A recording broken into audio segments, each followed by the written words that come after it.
Welcome back to Chapter 3, Worldview and Philosophy. This is session number 2. Again, starting with the quote from Stephen Jay Gould, "First facts do not come to us as objective items seen in the same unambiguous way by all reasonable people. Theory, habit, prejudice, and culture all influence the facts we choose to observe and the way in which we perceive them." Again, here's the world. You've got the glasses, the spectator that's viewing the world, and then through those glasses comes up with a conclusion that is personal based on his or hers personal theory, habit, prejudice, and culture. In this series, we're going to be looking at worldview. And what does that mean? Where does it come from? And just through research or looking through it, this is not a comprehensive study on worldview, because worldview seems to be a very flexible term that many people have defined in different ways, but and its content as to what defines what is included, how does a worldview function. But what we can say is worldview is how one views the world. And what it is it's a German term. And it comes from the term Weltanschauung. And Welt means world, and Anschauung means to view. So it was in the German culture that felt it was under pressure to surrender its independence, its personality. It's with the Enlightenment period of trying to universalize and to homogenize sciences and thinking and cultures. The German culture wanted to preserve their identity.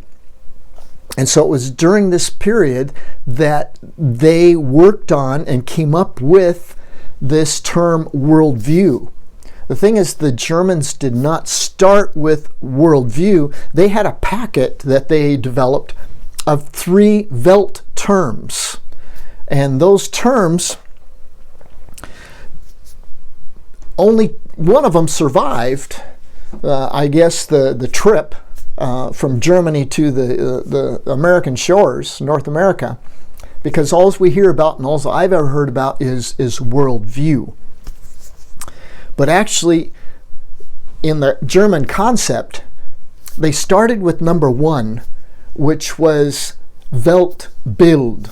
Okay, Weltbild was meaning Welt, world, and Bild is picture, and so they developed the idea that first comes the world picture, and that is developed by our experiences, our personal experiences. Each one of us, because of our culture, because of our growing up, because of our neighborhoods, our families, our everything that makes us who we are, has developed a picture within our mind of what the world is like. And so the first German concept is Weltbild, world picture. And this is what influences our perception onto the object. So the Weltbild might be very similar to the idea of Stephen Jay Gould, of theory, habit, prejudice, and culture, all combined, exerting a pressure and making a picture of how we view the world. Well, number 2 is then Weltanschauung, which is worldview, which is the term I was most familiar with, not ever hearing really of Weltbild, but number 2, Weltanschauung, which means world viewing. And so in the German perspective, what they had first was the Weltbild was a picture. So it was kind of like maybe a transparent picture that they would hold up, and they looked through that transparent picture that had different colors, different experiences, different feelings, and looking through that Weltbild, they viewed the world, which would be the worldview. And so it was the subject observing the object, but it was subjective. And it was subjective in the sense that the subject, the person, was influenced in his viewing of that world. So that is Weltanschauung. But there was another concept that was involved, and that's number 3, which was Weltmodel. And that just means Welt, world, and model.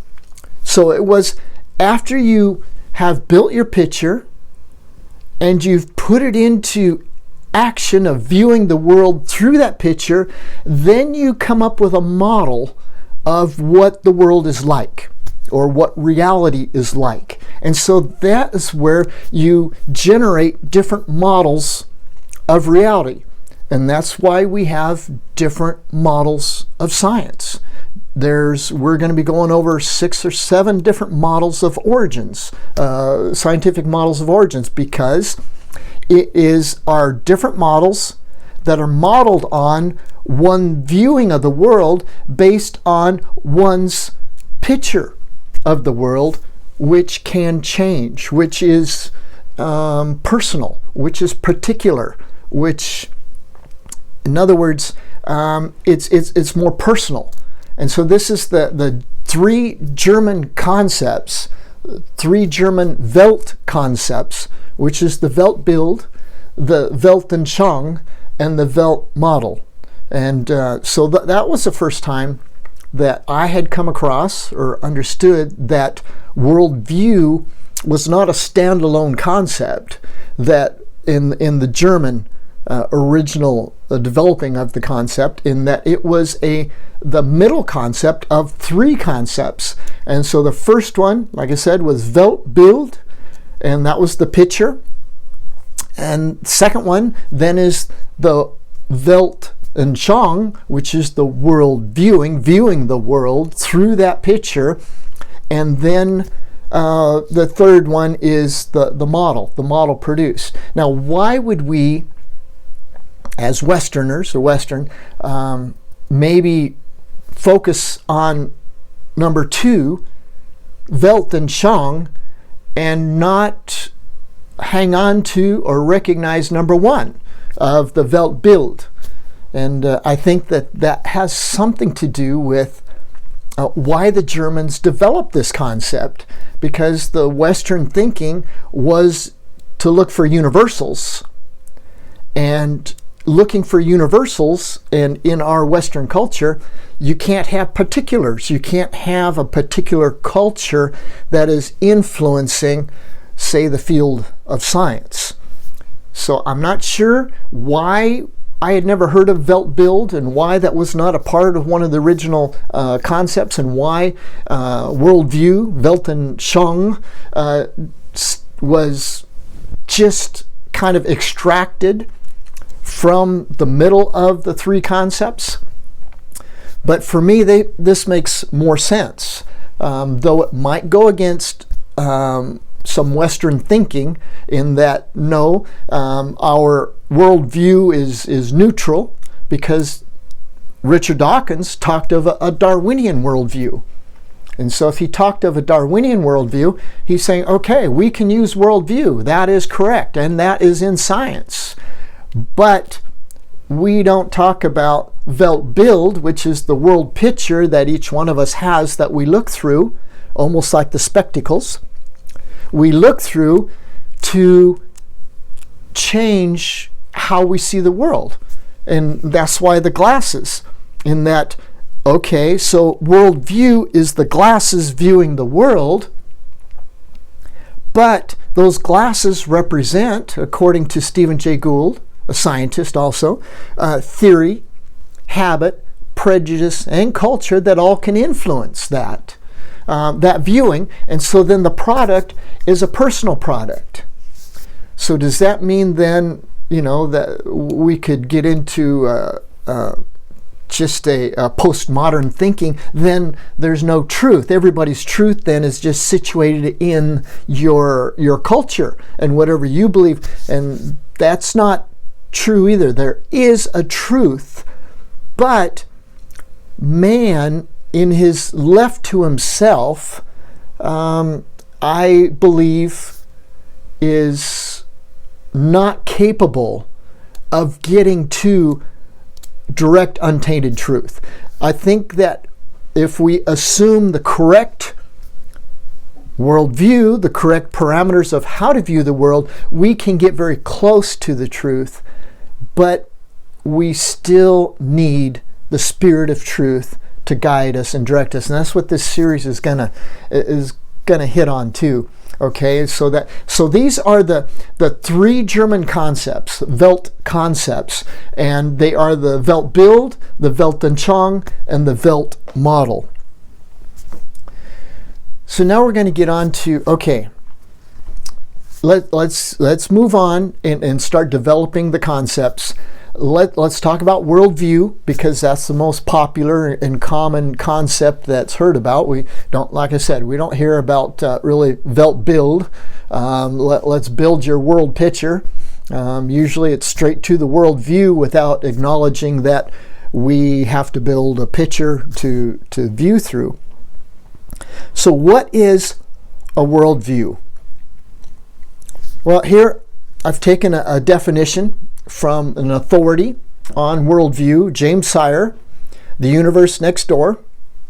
And he says, a worldview is a commitment, a fundamental orientation of the heart about the basic constitution of reality, and that provides the foundation on which we live and move and have our being.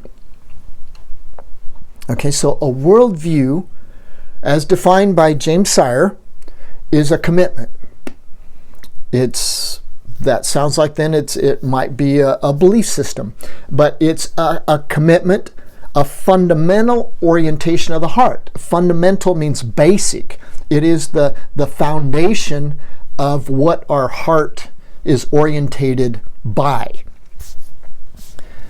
About the basic constitution of reality. Okay, well, now we're starting to almost sound like metaphysics in philosophy, which is ontology, which is what is real. We're talking about reality. And so worldview then talks about, or you work with and decide about, the basic constitution of reality. So that's a part of our worldview. And that provides the foundation on which we live and move and have our being. Okay, so that is the definition of a worldview. What I've got here is a diagram of our house and how a worldview fits into the explanation of a house. And then we're going to relate worldview to philosophy. So first we have the house, which is, we start with culture on the bottom. And so Weltbild starts with experiences, personal experiences, culture, and then it includes our belief system. Our Weltbild includes then our basic beliefs, and that would include our source of reliable knowledge, our basic beliefs, and our system of thought, how we're thinking. So that would encapsulate our Weltbild, our world picture. That are all the components that form our world picture. Then we go up to Weltanschauung, which we then put into motion the viewing process using all the details of the bottom structure, which then we use methods, but then the system is applied, and that is Weltanschauung. Now, before we have a Weltanschauung, which is a worldview, again, you have to have a Weltbild, which is the rules or the belief system that guides the viewing. So then we go to, from viewing the world, then we make a model of the world, which includes our values, our ethics, and in this case, our critical thinking and our science. So that would be the Welt model. And so it goes in an ascending sequence, starting with the Weltbild, going to the Weltanschauung, and ending with the Welt model, which then is a total practice. And this is where, again, we're looking at, okay, worldview. Richard Dawkins mentioned that the Darwinian worldview is the only one that can really lead us to truth.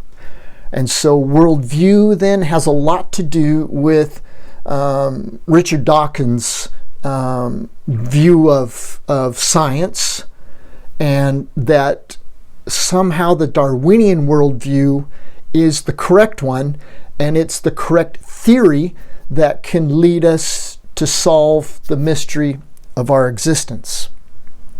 So we're back to the glasses again, and we're back to, okay, we got the world, we've got the glasses, we've got the interpretations, but within those interpretations we have theory, habit, prejudice, and culture, which all combine to form a Weltbild. And that Weltbild then is part of the lenses of viewing, of world viewing the world, and then we come up with our model, how we model things of how reality really is. So we come up with our models of science, we come up with our models of economics, we come up with our models of church and of God. And so this is Stephen Jay Gould's quote and how it fleshes out. And I just want to finish with his quote again. First, facts do not come to us as objective items seen in the same unambiguous way by all reasonable people. So we can be reasonable and still have a different way of viewing because the facts, objective items, first facts don't come to us as objective items. They come to us as seen from someone's perspective. And that perspective is influenced by his theory, habit, prejudice, and culture. All influence the facts we choose to observe and the way in which we perceive them. That wraps up session number 2 of chapter 3, Worldview and Philosophy. We're Tim and Holly, and if you'd like to communicate with us, I'll get out of the way here. You can see that we can be reached through email, thn.academia@gmail.com, or through our website, which is cultureworldvieworigins.net. Thank you again for joining me, and I look forward to seeing you in the next one.